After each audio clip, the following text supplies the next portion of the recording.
بسم اللہ الرحمن الرحیم۔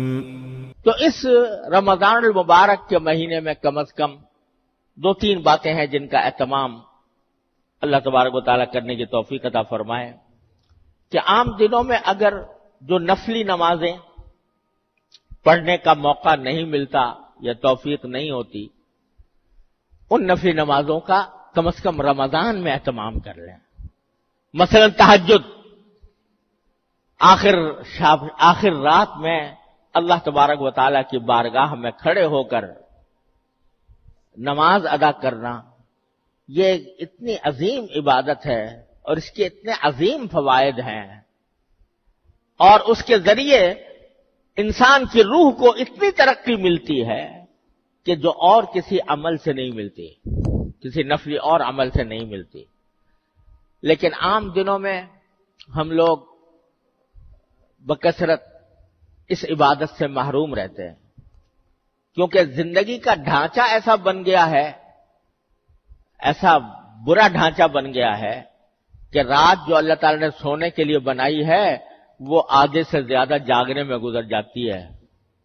12-1 بجے سے پہلے لوگ سوتے نہیں، اور صبح کو 12 بجے سے پہلے کاروبار شروع نہیں ہوتا، 12-1 بجے سے۔ یہ ایسی مصیبت کھڑی ہو گئی ہے کہ جس نے ہماری پوری زندگی کا نظام بدل کے ڈال دیا ہے۔ اس کا نتیجہ یہ ہے کہ آخر شب میں اٹھنا تو کجا، فجر کی نماز کے بھی لالے پڑ جاتے، لہذا عام دنوں میں توفیق نہیں ہوتی تہجد کی نماز کی۔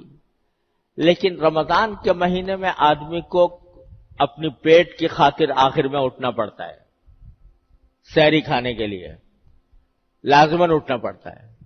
اگر روزہ رکھنا ہے تو صبح کو فجر سے پہلے سحری کھانا ضروری، اور اس کے لیے اٹھنا ہے۔ تو جب اٹھنا ہی ہے تو اس سے آدھا گھنٹہ پہلے اٹھ جاؤ، اور آدھا گھنٹہ پہلے اٹھ کر اس میں 8 رکعتیں تہجد کی پڑھ لو، اللہ تبارک و تعالیٰ کی بارگاہ میں حاضری دے دو، اور وہ وقت دعا کی قبولیت کے لیے بڑا نادر وقت، تو 8 رکعتیں پڑھ کر اللہ تبارک و تعالیٰ سے دعا مانگے، اور اس میں یہ بھی دعا مانگ لے کہ یا اللہ آپ نے اس وقت توفیق دے دی ہے رمضان میں یہ کام کرنے کی، یا اللہ مجھے باقی اوقات میں بھی، باقی زندگی کے اندر بھی توفیق عطا فرما دی۔ تو تہجد کی نماز جو عام دنوں میں نہیں ہوتی، ان دنوں میں کوشش کر لیں کہ ہو جائے۔ اشراق کی نماز ہے، یعنی طلوع آفتاب کے بعد جب آفتاب جو ہے ذرا بلند ہو جائے، تقریباً 12-15 منٹ کے بعد 2 رکعتیں یا 4 رکعتیں اشراق کی پڑھنا مسنون ہے، نفل ہے۔ عام دنوں میں توفیق نہیں ہوتی، اس زمانے میں کر لیں۔ مغرب کے بعد 6 رکعتیں، اور 6 سے لے کر 20 رکعتوں تک ثابت ہے، جس کو نماز اوابین عام طور سے کہا جاتا ہے۔ وہ عام دنوں میں توفیق نہیں ہوتی، رمضان میں اس کا اہتمام کر لیں۔ تو جو نفلی نمازیں عام دنوں میں پڑھنے کا موقع نہیں ملتا، تو کم از کم ان نمازوں کا اہتمام کر کے ان دنوں میں ادا کر لی جائے، ایک بات۔ دوسری بات یہ کہ قرآن کریم کی تلاوت، قرآن کریم کو رمضان کے مہینے سے خاص نسبت ہے۔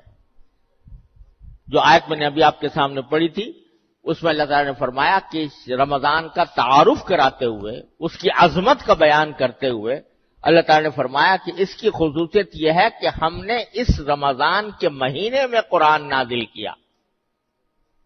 کیسے نازل کیا کسی وقت اور تفصیل سے عرض کروں گا انشاءاللہ، لیکن اللہ تبارک و تعالیٰ نے قرآن کریم کو نازل کرنے کے لیے اس مہینے کا انتخاب فرمایا، رمضان کے مہینے کا۔ تو اس لیے اس مہینے کو قرآن کریم سے خاص نسبت ہے، اور نبی کریم سرور دو عالم صلی اللہ علیہ وسلم ہر رمضان میں حضرت جبریل امین علیہ السلام کے ساتھ قرآن کا دور کیا کرتے تھے۔ کیا نظارہ ہوتا ہوگا کہ جبریل امین علیہ السلام جو قرآن لانے والے ہیں وہ پڑھ رہے ہیں، اور نبی کریم صلی اللہ علیہ وسلم سن رہے ہیں، اور نبی کریم سرور دو عالم صلی اللہ علیہ وسلم تلاوت فرما رہے ہیں اور جبریل امین علیہ السلام سن رہے ہیں. اس طرح دور ہوتا تھا رمضان کے مہینے کے اندر قرآن کریم کا. تو اللہ تبارک و تعالیٰ نے یہ قرآن کریم کو خاص نسبت عطا فرمائی ہے رمضان کے مہینے سے. اس لیے اس میں جتنا زیادہ سے زیادہ ہو سکے تلاوت کا آدمی اہتمام کرے. جن لوگوں کی تلاوت صحیح نہیں ہے، حروف کو تلاوت کے آداب ہیں، تلاوت کا طریقہ یہ ہے کہ جو حروف ہیں وہ صحیح طریقے سے ادا ہوں. جن کی ابھی تک وہ صحت نہیں ہے تو کسی سے اس زمانے میں صحیح طریقے پر تلاوت کرنے کا طریقہ سیکھ لیں. کل 29 حرف ہیں الف سے لے کر یا تک. ان میں بھی بیشتر حروف وہ ہے کہ جن کو نکالنے کے لیے کوئی مشقت کرنے کی ضرورت نہیں، خود بخود نکل آتے ہیں. چند حروف ہیں کہ جن کا تلفظ صحیح کرنے کی ضرورت ہے. مثلا ہم لوگ سا اور سین اور صاد ان میں اردو میں بولتے ہوئے کوئی فرق نہیں کرتے، لیکن قرآن کریم میں سا الگ طرح پڑھی جائے گی، سین الگ طرح پڑھا جائے گا، صاد الگ طرح پڑھا جائے گا. کس طرح ان کے درمیان کیا فرق ہے، کس طرح نکالا جائے. زال اور زا اور غا اور غاد یہ 4 حروف ہیں، ان کے اندر کیسے فرق کیا جائے، کس طرح کو صحیح نکالا جائے. یہ ہر مسلمان کے ذمے اس کا سیکھنا فرض عین ہے.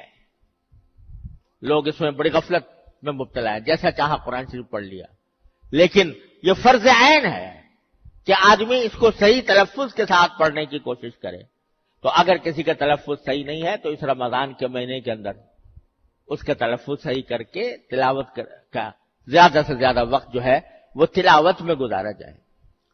تیسری بات یہ کہ یہ اللہ جل جلالہ کے ساتھ تعلق قائم کرنے کا مہینہ ہے، لہذا اس میں ذکر جتنا زیادہ ہو سکے، کثرت سے ذکر، چلتے پھرتے اٹھتے بیٹھتے کوئی نہ کوئی ذکر زبان پر رہا ہے.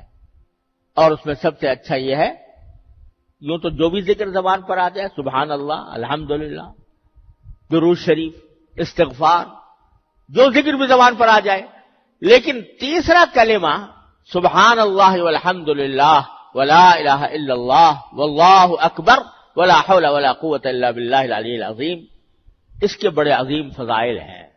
رمضان المبارک کے مہینے میں جتنا ہو سکے اٹھتے بیٹھتے چلتے پھرتے کھاتے پیتے ہر حال میں اس ذکر کی کثرت کی جائے. اور بھائی چوتھی بات یہ کہ اللہ تعالی نے یہ مہینہ دعاؤں کا مہینہ بنایا، دعاؤں کا مہینہ، کہ اس میں اللہ تبارک و تعالیٰ کی طرف سے دعا کی قبولیت کے دروازے کھلے ہوتے ہیں.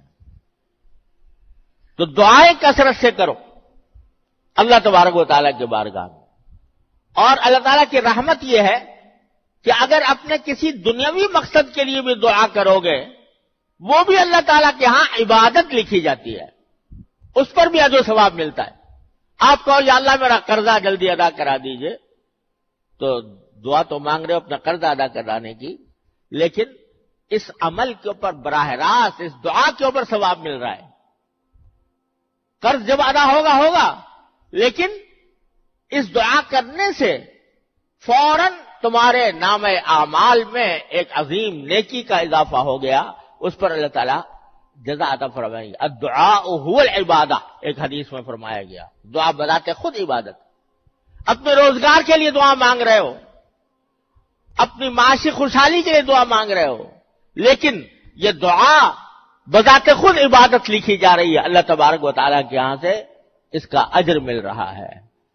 تو دعاؤں کی کثرت.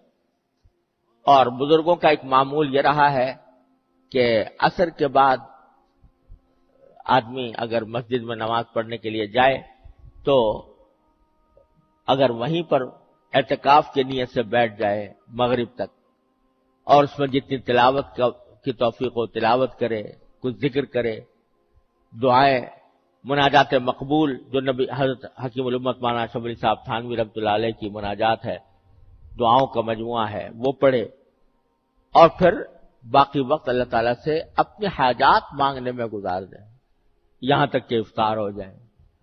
تو اس کے ہمارے بزرگوں کا یہ معمول رہا ہے اور اس معمول سے کہ بڑے انوار و برکات ہیں. تو کوشش کی جائے کہ اپنے اوقات کو زیادہ سے زیادہ فارغ کر کے جتنا وقت مل سکے وہ اللہ تعالیٰ کی عبادت میں صرف کیا جائے. تو انشاءاللہ اللہ تعالیٰ کی رحمت سے امید ہے کہ یہ رمضان ہم سب کے لیے خیر و برکت کا ذریعہ بنے گا، ہمارے گناہوں کی مغفرت کا ذریعہ بنے گا، ہمارے لیے انشاءاللہ ترقی درجات کا ذریعہ ہوگا. اللہ تبارک و تعالیٰ اپنے فضل و کرم سے اپنی رحمت سے ہم سب کو اس کی توفیق عطا فرمائے. وآخر دعوانا الحمدللہ رب العالمین.